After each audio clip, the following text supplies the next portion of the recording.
Into France, the 2 square kilometres of Monaco resolutely look out to sea. In this first episode of our Monaco Life series, we meet the people who have dedicated their lives to the waves. First stop, the Oceanographic Museum, a real declaration of love from a prince to the sea.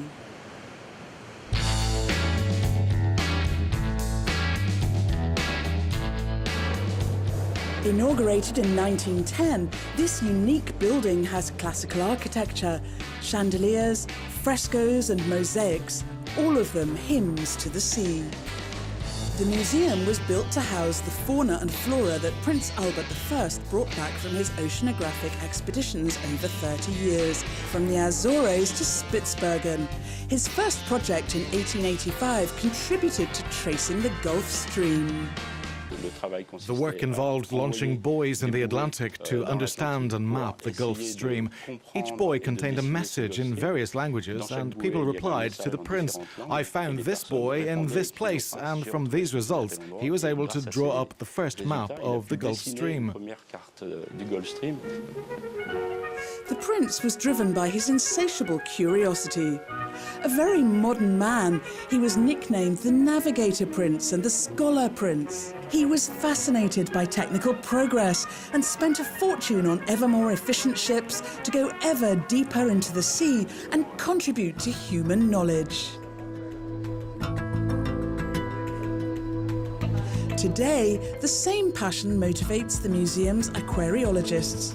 They're experts at farming corals.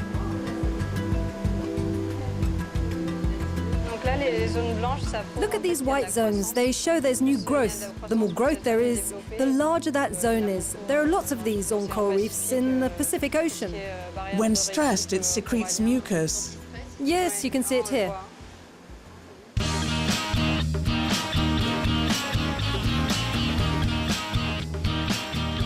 To find out more, we went to see Professor Dennis Allemand at the Scientific Centre of Monaco, where coral biology has been researched for nearly 25 years. We're still the only lab in the world able to cultivate so many species of coral in controlled conditions and to be able to study them and experiment with them here in the lab. In particular, researchers here are studying how corals react to the acidification of the oceans caused by global warming. They're also researching the secret of corals' longevity. Corals can live for several thousand years without showing any real signs of aging. So what we're doing here is trying to understand how and why this animal doesn't age and why we do. The aim isn't really to increase human longevity, but to enable us to be old without getting ill.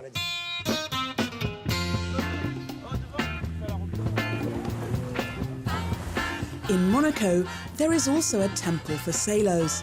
Welcome to the Yacht Club, an emblematic building designed by Norman Foster.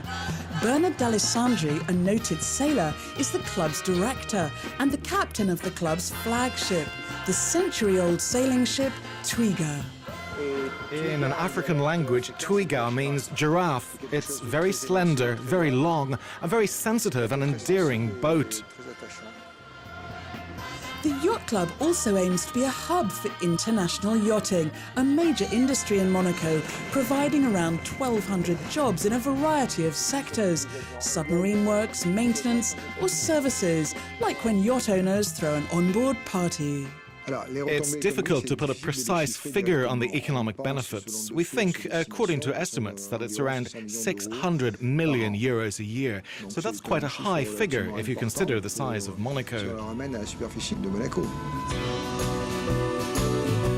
So that's the end of today's voyage. In the second episode of Monaco Life, we'll be exploring Formula E racing, the first all-electric championship.